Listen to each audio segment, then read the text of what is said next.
So I'm getting ready for a speaking engagement I'm doing next week, and the subject is creative leadership. And I had been going about this a little bit differently, but I've decided I really want to break it down to kind of a life cycle of creative leadership for the people I'm speaking to so that they have a better shot at taking these steps and applying them within their business maybe right away. So with that in mind, I broke it down to 5 steps. And the 5 steps I see in the creative leadership life cycle are humanity, presence, mentorship, teams and teamwork, and change. And in all of these, because we said creative leadership, we're applying an element of creativity, invention, ideation, exploration, looking at things differently, novel combinations, helping people advance their thinking, right? So let me break this down a little bit more in detail. The first step, humanity, is about connecting soft skills or intentions with actual tangible form. So for a lot of people, that's hard to do. We're in a time frame where C-level executives and CEOs are actually appreciated for being vulnerable or being even scared, but a lot of them really have no idea how to do that because they've really been hiding out from that for such a long time. So if they're not quite young in their career, they might be very intimidated by the idea of kind of shedding the skin or pulling down the mask, and practicing this humanity and these soft skills in a daily way is actually not comfortable or easy at all.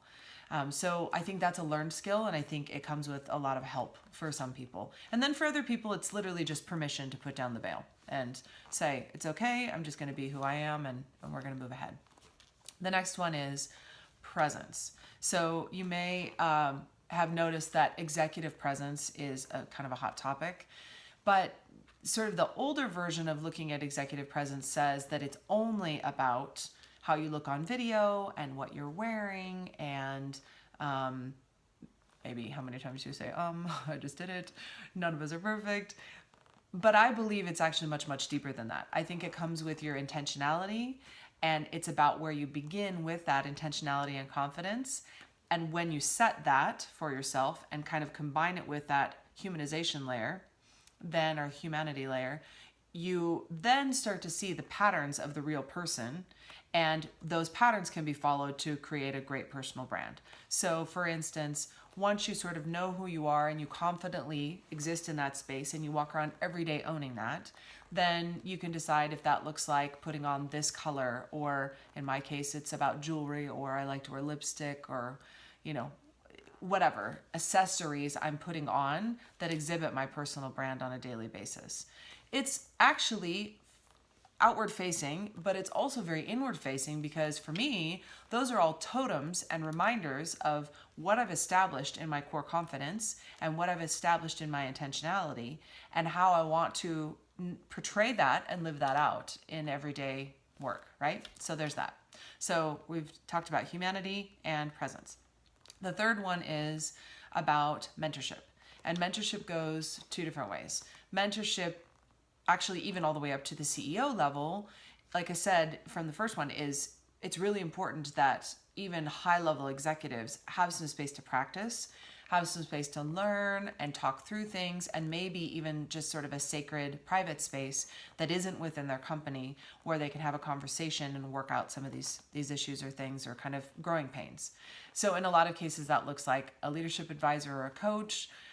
It can be kind of a team approach, coming in and helping a whole group with this kind of thing, but mentorship is very important.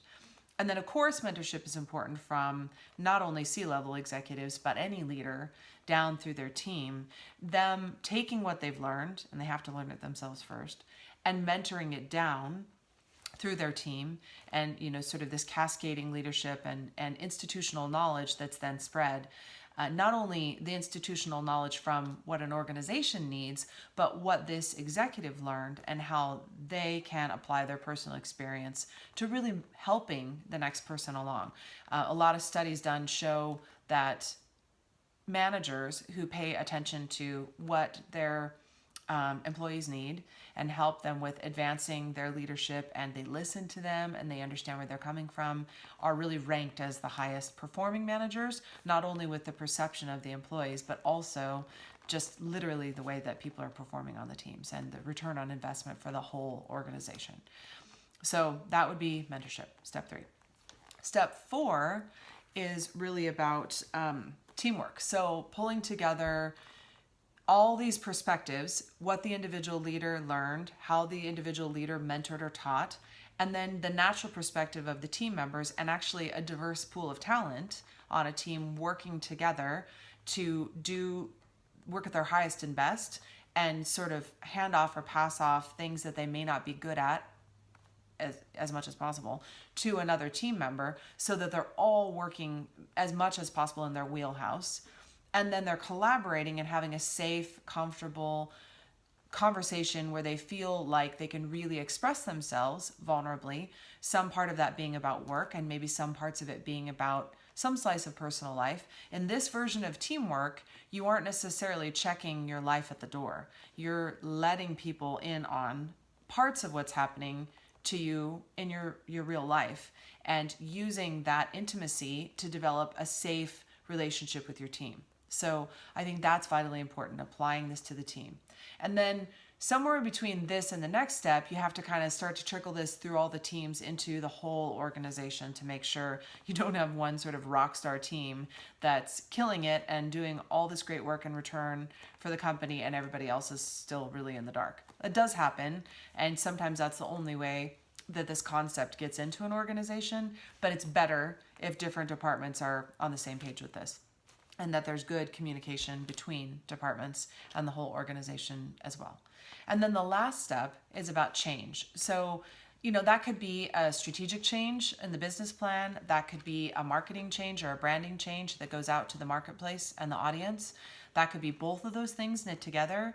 It could even be, like I was saying, one team sort of being the guiding light and other teams joining in on this concept.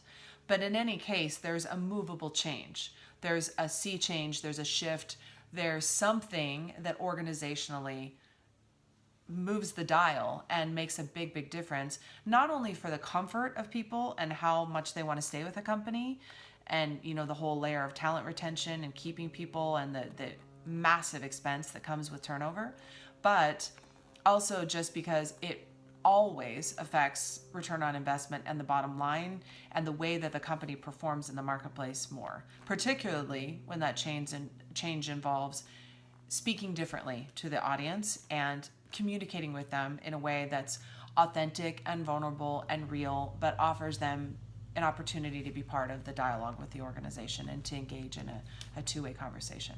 So you can see that change kind of leads back to humanity. Really the CEO or the beginning executive who's starting with this concept rolls the ball, and it goes all the way back to the whole organization or the audience. But it always comes back to that person too.